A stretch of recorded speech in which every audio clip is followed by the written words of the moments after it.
Beacon Tutorial. Hello welcome all.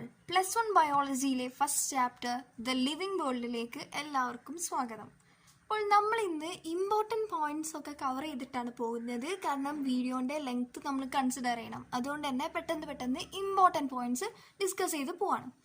അപ്പോൾ ആദ്യം തന്നെ ലിവിങ് വേൾഡിൽ നമുക്ക് പഠിക്കാനുള്ളത് വാട്ട് ഈസ് ലിവിങ്, അല്ലെങ്കിൽ ക്യാരക്ടറിസ്റ്റിക്സ് ഓഫ് ലിവിങ്. ജീവനുള്ള ഏതൊരു വസ്തുവിൻ്റെയും അല്ലെങ്കിൽ ജീവജാലത്തിൻ്റെയും പ്രത്യേകതകൾ എന്തൊക്കെയാണ് എന്നാണ് നമ്മൾ പഠിക്കാൻ പോകുന്നത്.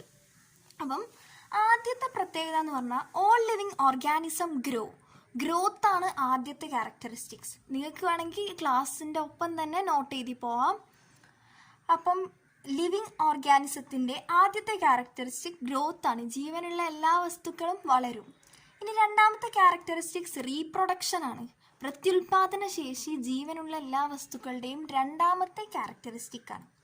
ഇനി മൂന്നാമത്തേത് മെറ്റബോളിസം എന്ന് പറഞ്ഞാൽ sum total of all chemical reactions in the body of an organism എന്ന് പറയാം. അതായത് ഏതൊരു ജീവജാലത്തിൻ്റെയും ഉള്ളിൽ എന്തെങ്കിലും അതിൻ്റെ ജീവൻ നിലനിർത്തുന്നതിനനുസൃതമായ എന്തെങ്കിലും ഒരു റിയാക്ഷൻസ് നടന്നുകൊണ്ടിരിക്കും. ഇപ്പം നമ്മുടെ ബോഡിയിൽ തന്നെ ഓക്സിജൻ ഉള്ളിലോട്ട് എടുക്കുന്നു, അത് സെൽസിലെത്തുന്നു, ബ്രേക്ക് ഡൗൺ ആവുന്നു, അങ്ങനെ പല കെമിക്കൽ റിയാക്ഷൻസ് നടക്കുന്നത് കൊണ്ടാണ് നമുക്ക് എനർജി കിട്ടുന്നതും നമുക്ക് ജീവിക്കാൻ പറ്റുന്നതും. അപ്പം മെറ്റബോളിസം എന്ന് പറഞ്ഞാൽ കാറ്റബോളിസം ആൻഡ് ആനബോളിസം. അപ്പം മെറ്റബോളിസം ജീവനുള്ള ഏതൊരു വസ്തുവിൻ്റെയും ഒരു ക്യാരക്ടറിസ്റ്റിക് ആണ്. ഇനി നാലാമത്തെ ക്യാരക്ടറിസ്റ്റിക് കോൺഷ്യസ്നെസ് ആണ്. ജീവനുള്ള ഏതൊരു വസ്തുവും റെസ്പോണ്ട് ചെയ്യും. എന്ന് പറഞ്ഞാൽ ഇപ്പം പ്ലാന്റ്സിൻ്റെ കാര്യമാണെങ്കിൽ സൺഫ്ലവറൊക്കെ നോക്കിയാൽ സൂര്യനുള്ള ദിശയിലേക്ക് അത് തിരിഞ്ഞു നിൽക്കും. അതിൻ്റെ ചേഞ്ചസിൽ ചുറ്റുവട്ടത്തുള്ള ചേഞ്ചസിന് റെസ്പോണ്ട് ചെയ്യുന്നുണ്ട്. അത് ജീവനുള്ള ഏതൊരു വസ്തുവിൻ്റെയും നാലാമത്തെ പ്രോപ്പർട്ടിയാണ്. അങ്ങനെ കുറച്ച് പ്രോപ്പർട്ടീസ് നമ്മൾ പഠിച്ചു വെക്കേണ്ടതുണ്ട്. ഇനി നമുക്ക് അടുത്തൊരു ഇമ്പോർട്ടൻ്റ് ടോപ്പിക്കിലേക്ക് പോകാം. അതാണ് ബയോഡൈവേഴ്സിറ്റി. എന്താണ് ശരിക്കും ബയോഡൈവേഴ്സിറ്റി? ബയോഡൈവേഴ്സിറ്റി എന്നാൽ it refers to the total number of species of organism present on earth. It refers to every living thing, plants, animals, bacteria and humans. അതായത് ഈ ലോകത്തുള്ള സകല വെറൈറ്റികൾ ഓർഗാനിസങ്ങളുടെ വെറൈറ്റികളുടെ ഒരു എണ്ണമാണ് പറയുന്നത്. അതായത് മനുഷ്യൻ എന്നുള്ളത് ഒന്നാണ്, പൂച്ച, ഡോഗ്, അങ്ങനെ ഓരോരോ വെറൈറ്റികൾ. അങ്ങനെ ഈ ഭൂമിയിലുള്ള എല്ലാ വെറൈറ്റികളുടെയും ഒരു കണക്ക് അക്കൗണ്ട് നമ്മൾ വെക്കുകയാണെങ്കിൽ അതിന് പറയുന്ന പേരാണ് ബയോഡൈവേഴ്സിറ്റി. ഇപ്പം നമ്മുടെ ലോകത്തുള്ളത് 1.7 to 1.8 മില്യൺ ആണ് നമ്മുടെ ബയോഡൈവേഴ്സിറ്റി. അതായത് 17 ലക്ഷം മുതൽ 18 ലക്ഷം വരെയാണ്. ഇനി അടുത്ത ടോപ്പിക്കിലേക്ക് പോകാം. നോമൻക്ലേച്ചർ എന്ന് പറഞ്ഞാൽ നെയിമിങ്, അത്രയേ ഉള്ളൂ, പേരിടുക. അപ്പം ഈ നെയിമിങ്ങിൻ്റെ ആവശ്യം അതെന്താ നമ്മൾ ആലോചിച്ചിട്ടില്ലേ? എന്തിനാണ് ഇപ്പോൾ ഈ നെയിമിങ്? അതിൻ്റെ ആവശ്യകത എന്ന് പറഞ്ഞാൽ ഇപ്പം ഒരു ഉദാഹരണം പറയാം. എൻ്റെ നാട്ടിലൊക്കെ കപ്പ എന്ന് എല്ലാവർക്കും അറിയാമല്ലോ, ടാപ്പിയോക്ക. അപ്പോൾ കപ്പക്ക് പൂള എന്നാണ് പറയുക. പക്ഷെ വേറെ നാട്ടിലത് കപ്പ എന്നാണ് പറയുക. അപ്പം ഞാൻ ആ നാട്ടിൽ ചെന്നിട്ട് പൂള എന്ന് പറഞ്ഞാൽ ആർക്കും മനസ്സിലാവില്ല. അവരെ നാട്ടിലുള്ളവർ ഞങ്ങളെ നാട്ടിൽ വന്നിട്ട് കപ്പയ്ക്ക് അറിയാം, എന്നാലും അറിയാത്തവരുണ്ടെങ്കിൽ അതൊരു പ്രശ്നമല്ലേ? പല നാട്ടിലെ ഓരോ സാധനങ്ങൾക്ക് പല പല പേരാണ്. അപ്പോൾ ഒരു ഇൻ്റർനാഷണലി ആക്സെപ്റ്റഡ് ആയിട്ടുള്ള ഒരു നെയിം ഉണ്ടെങ്കിൽ സുഖമായില്ലേ? എല്ലാവർക്കും ആ നെയിം തന്നെ പറഞ്ഞാൽ എവിടെ ചെന്നാലും ആ നെയിമിൽ ആ ഒരു സാധനം അതാണ്. ടാപ്പിയോക്ക ആണെങ്കിൽ ടാപ്പിയോ ഒരു പേര് ഇൻ്റർനാഷണലി ആക്സെപ്റ്റഡ് ആയിട്ടുള്ള ഒരു നെയിം അതിനുണ്ടെങ്കിൽ, അപ്പോൾ ഈ കപ്പ, പൂള എന്ന എല്ലാത്തിനും കൂടി ഇൻ്റർനാഷണലി ആക്സെപ്റ്റഡ് ആയിട്ട് മാനിഹോട്ട് എസ്കലൻഡ എന്ന സയൻറ്റിഫിക് നെയിം വന്നു. അപ്പോൾ എല്ലായിടത്തും ആ പേര് പറഞ്ഞാൽ എല്ലാവർക്കും അത് ഇതാണെന്ന് ഐഡൻറ്റിഫൈ ചെയ്യാൻ പറ്റും. അതാണ് ഈ നോമൻക്ലേച്ചർ. നമ്മൾ ഓരോ ഒബ്ജക്റ്റിനും ഇൻ്റർനാഷണലി ആക്സെപ്റ്റഡ് ആയിട്ടുള്ള ഒരു പേര് കൊടുക്കുകയാണ്. അപ്പം ഓരോന്നിനും പ്ലാന്റ്സിൻ്റെ നെയിമിങ്ങിനൊരു ഏജൻസി ഉണ്ട്, സുവോളജിക്കൽ നെയിംസിനൊരു ഏജൻസി ഉണ്ട്. നമുക്ക് പഠിക്കാനുള്ളത് എക്സാമിന് നല്ല ഇമ്പോർട്ടൻസ് ഉള്ള രണ്ട് ഏജൻസികളുടെ പേരാണുള്ളത്. ICBN, international code for botanical nomenclature. രണ്ടാമത്തേത് ICZN, international code for zoological nomenclature. ഇത് രണ്ടുമാണ് എക്സാമിന് നല്ല ഇമ്പോർട്ടൻസ് ഉള്ള രണ്ട് ക്വസ്റ്റ്യൻസ് കൂടിയാണ്. ഇനി അടുത്ത ടോപ്പിക്കിലേക്ക് പോകാം. Binomial nomenclature. നോമൻക്ലേച്ചറിൽ തന്നെ ഉള്ളതാണ് ബൈനോമിയൽ നോമൻക്ലേച്ചർ. ബൈനോമിയൽ നോമൻക്ലേച്ചർ എന്ന് പറഞ്ഞാൽ 2 വേർഡ് അല്ലെങ്കിൽ 2 കമ്പോണൻസ് വെച്ചിട്ട് നെയിം ചെയ്യാം. അപ്പോൾ ഇത് ആദ്യത്തെ ബൈനോമിയൽ നോമൻക്ലേച്ചറിൽ ആദ്യത്തെ നെയിം ജീനസ് നെയിമും രണ്ടാമത്തെ നെയിം സ്പീഷീസ് നെയിം അല്ലെങ്കിൽ സ്പെസിഫിക് നെയിം ആയിരിക്കും. ഓക്കെ, അപ്പോൾ അതിൻ്റെ ഡെഫിനിഷൻ എന്താണ്? The scientific name contains 2 components. It is A naming of organism. The first name is genus name and the second name is specific name. അതിന് കുറച്ച് examples ഞാൻ കൊടുത്തിട്ടുണ്ട്. Homo sapiens, Mangifera Indica. ഇത് മാംഗോൻ്റെ scientific നെയിമാണ്. Homo sapiens നമുക്കറിയാം human ബീങ്സിൻ്റെ scientific നെയിമാണ്. Okay, ഇനി binomial nomenclature മാത്രമല്ല കേട്ടോ, trinomial nomenclature ഉണ്ട്. അപ്പോൾ അതിൽ first name genus name, second specific name, third component ആയിട്ട് വരുന്ന സബ് സ്പെസിഫിക് നെയിമാണ്. അത് നമുക്കിപ്പോൾ പഠിക്കാനില്ല, എന്നാലും ഞാൻ വെറുതെ ഒന്ന് മെൻഷൻ ചെയ്തിട്ടുള്ളൂ. ഈ ട്രൈനോമിയൽ നോമൻക്ലേച്ചറിൻ്റെ ഒരു എക്സാമ്പിളാണ് പാന്തറ ലിയോ പെർസിക്ക. ഇത് അത്ര പഠിക്കാനൊന്നുമില്ല, ഇതൊക്കെ ഒന്ന് നോട്ട് ഡൗൺ ചെയ്താൽ മതി. ഇനി അടുത്ത ടോപ്പിക്കിലേക്ക് പോകാം. ടാക്സോണമി. ടാക്സോണമി എന്ന് പറഞ്ഞാൽ process of classification of organism ആണ്. നമ്മൾ ഒരു ഓർഗാനിസത്തിനെ തരംതിരിക്കുന്ന ഒരു രീതിയാണ് ടാക്സോണമി എന്ന് പറയുന്നത്. ഇനി സിസ്റ്റമാറ്റിക്സ്. ഈ ടാക്സോണമിയുടെയും സിസ്റ്റമാറ്റിക്സിൻ്റെയും ഡെഫിനിഷൻ ഭയങ്കര ഇമ്പോർട്ടൻ്റ് ആണ്. അപ്പോൾ സിസ്റ്റമാറ്റിക്സ് എന്ന് പറയുന്നത് process of classification of organism ആണ് ആൻഡ് റിലേഷൻസ് ബിറ്റ്വീൻ ദം. അപ്പം ക്ലാസിഫൈ ചെയ്തിട്ട് ഓരോ ഓർഗാനിസത്തിനെ അതിൻ്റെതായ സ്ഥലത്ത് കൊണ്ടിട്ട് ക്ലാസിഫൈ ചെയ്തതിന് ശേഷം, അതായത് പല പല ഗ്രൂപ്പുകളാക്കി തിരിച്ചതിന് ശേഷം അവ തമ്മിലുള്ള റിലേഷൻസും കൂടി പഠിക്കുക, അതാണ് സിസ്റ്റമാറ്റിക്സ്. ഇനി അടുത്തത് hierarchical system of biological classification അല്ലെങ്കിൽ ടാക്സോണമിക് ഹൈറാർക്കി എന്ന് കൂടി പറയും. ഇമ്പോർട്ടൻറ്റ് ക്വസ്റ്റ്യൻ ആണ്. It is A classification of organism in ascending order series such as species, genus. ഈ ആരോ മാർക്ക് ഇമ്പോർട്ടൻ്റ് ആണ്. Species, genus, family, order, class, phylum, kingdom. ഇത് repeated ആയിട്ട് വരുന്ന പ്രീവിയസ് ഇയർ ക്വസ്റ്റ്യൻ ആണ്. അതുകൊണ്ട് എല്ലാവരും ഇത് എന്തായാലും പഠിക്കണം. ഇത് പഠിക്കാൻ ഞാനൊരു കോഡ് പറഞ്ഞുതരാം. King Philip came over from great Spain. ഞാൻ ഇവിടെ എഴുതി കാണിച്ചു തരാം. ഒരു കോഡാണ്, കാണാൻ പറ്റുന്നുണ്ടോ? King Philip came over from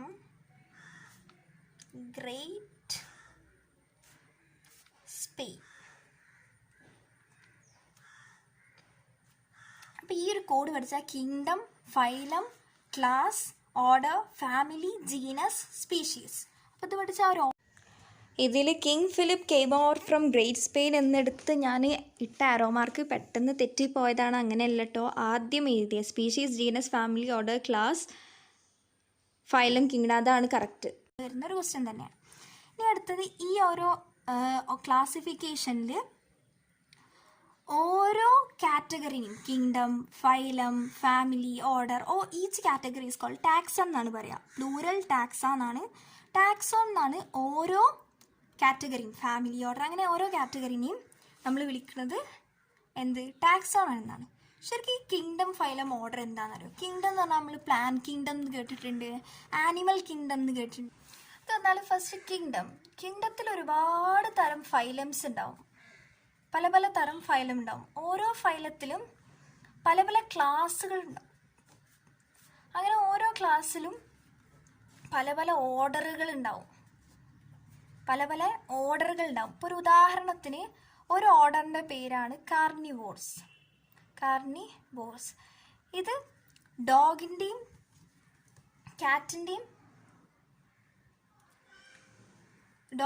കാറ്റിൻ്റെയും ഓർഡറാണ് carnivores എന്ന് പറയുന്നത്.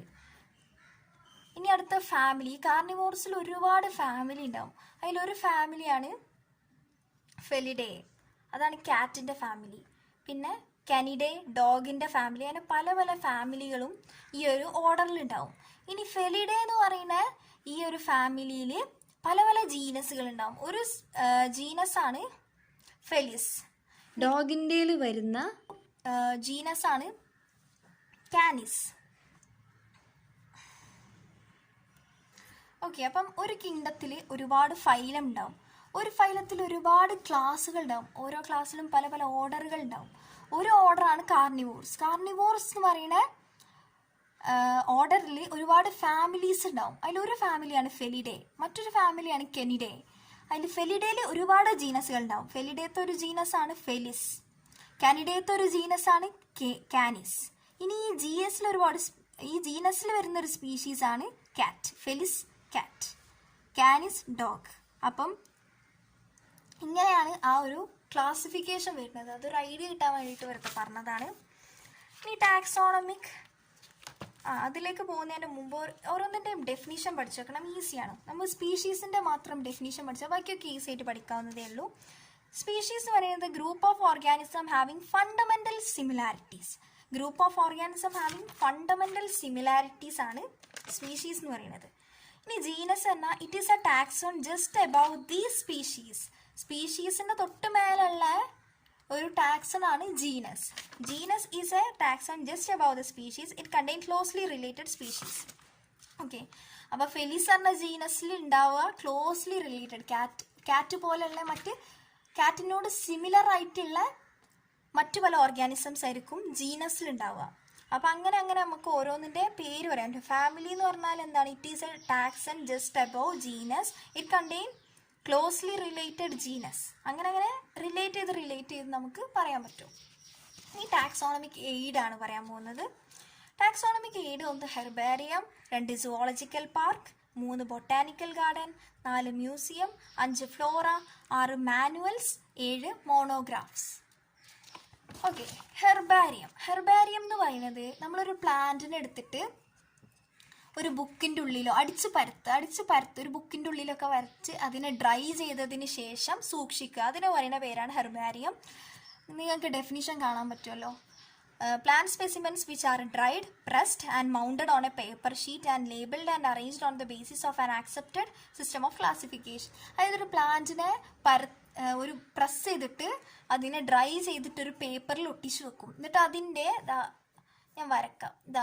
ഇവിടെ ഇങ്ങനെ ഒരു പ്ലാന്റിനെ വരച്ചതിന് ശേഷം അതിൻ്റെ ഒരു ഭാഗത്തായിട്ട് അതിനെക്കുറിച്ചുള്ള ഡീറ്റെയിൽസ്, ആരാണത് കണ്ടുപിടിച്ച് കൊണ്ടുവന്നത്, അതിൻ്റെ സയൻറ്റിഫിക് നെയിം എന്താ, അങ്ങനെ കൊടുക്കും, ലേബൽ ചെയ്ത് കൊടുക്കും.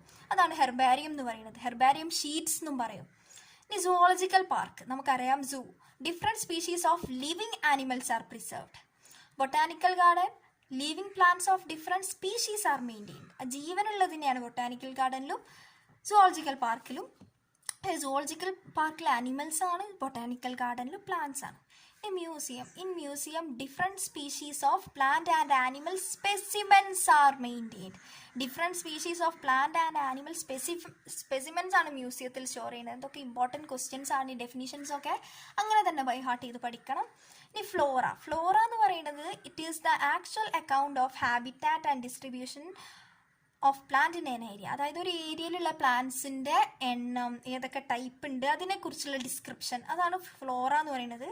ഫോണ എന്ന് പറയുന്നത് ഒരു ഏരിയയിലുള്ള ആനിമൽസിൻ്റെ ഡീറ്റെയിൽസും അതിനെക്കുറിച്ചുള്ള ഡിസ്ക്രിപ്ഷൻസും ഒക്കെയാണ് ഫോണ എന്ന് പറയുന്നത്. അതൊക്കെ ഒരു ബുക്കാണ് കേട്ടോ, ഫോണ എന്നൊക്കെ പറയുന്നത്. ഇനി മാനുവൽ ഒരു ബുക്ക് തന്നെയാണ്, നമുക്കറിയാലോ മാനുവൽസ്. അത് ജസ്റ്റ് നെയിമാണ്, ഒരു ഏരിയയിലുള്ള പ്ലാന്റ്സിൻ്റെ നെയിംസ് ഒരു ലിസ്റ്റ് ചെയ്തിട്ട് കൊടുക്കുന്നതിൻ്റെ പേരാണ് മാനുവൽസ്. ഇനി മോണോഗ്രാഫ് എന്ന് പറയുന്നത് study of any particular taxon. ഒരു ടാക്സോൺ, അതായത് ഫാമിലി, ജീനസ്, ഫൈലം, അതൊക്കെ ടാക്സൺസ് ആണല്ലോ. ഒരു ടാക്സോണിനെ കുറിച്ച് പഠിക്കുന്നതാണ് മോണോഗ്രാഫ്. ഇനി ഈ ചാപ്റ്ററിൽ വരുന്ന ഇമ്പോർട്ടൻ്റ് ആയിട്ട് വരുന്ന ഒരു പ്രീവിയസ് ക്വസ്റ്റ്യൻ വരുന്നത് ഈ ഒരു ടേബിൾ നിങ്ങളുടെയൊക്കെ ടെക്സ്റ്റ് ബുക്കിലുണ്ടാവും. ഈ ഒരു table human, dog, house fly, mango, wheat, tulsi, അങ്ങനെ ഇത്രയൊന്നുമില്ല, തുളസി ഇല്ല, എനിക്ക് തോന്നുന്നു ഈ 4-5 എണ്ണം. ഇതെന്തായാലും ബൈ ഹാർട്ട് ചെയ്യണം, ഫുൾ ബൈ ഹാർട്ട് ചെയ്യണം. അതായത് ഓരോന്നിൻ്റെ phylum, class, order, family, genera, scientific name, ഇതെന്തായാലും പഠിച്ചിരിക്കണം. ഈ ടേബിൾ ഇങ്ങനെ തന്നെ ചോദിക്കാറുണ്ട്. ടൈം എടുക്കുന്നുള്ളതുകൊണ്ട് ഞാൻ എക്സ്പ്ലെയിൻ ചെയ്യുന്നില്ല. ഓക്കെ, ജസ്റ്റ് റീഡ് ചെയ്യാം. ഹ്യൂമൻ, ഹോമോ സാപ്പിയൻ, ഹോമോ ഞാൻ പറഞ്ഞിട്ടില്ലേ, ട്രൈനോമിയൽ നോമൻക്ലേച്ചർ വെച്ചിട്ടാണ് 3 പേര് വന്നിട്ടുള്ളത്. സാപ്പിയൻസ് സബ് സ്പെസിഫിക് നെയിമാണ്. Homo sapiens, genera homo, families hominidae, order പ്രൈമാറ്റയാണ്, ക്ലാസ് മെമേലിയാണ്, ഫൈല കോഡാറ്റയാണ്. അങ്ങനെ ഓരോന്നിൻ്റെയും എന്തായാലും ഇമ്പോർട്ടൻ്റ് ആയിട്ട് പഠിക്കുക. Okay, thank you. അപ്പോൾ എല്ലാവരും വീഡിയോ സബ്സ്ക്രൈബ് ചെയ്യുക. Thank U.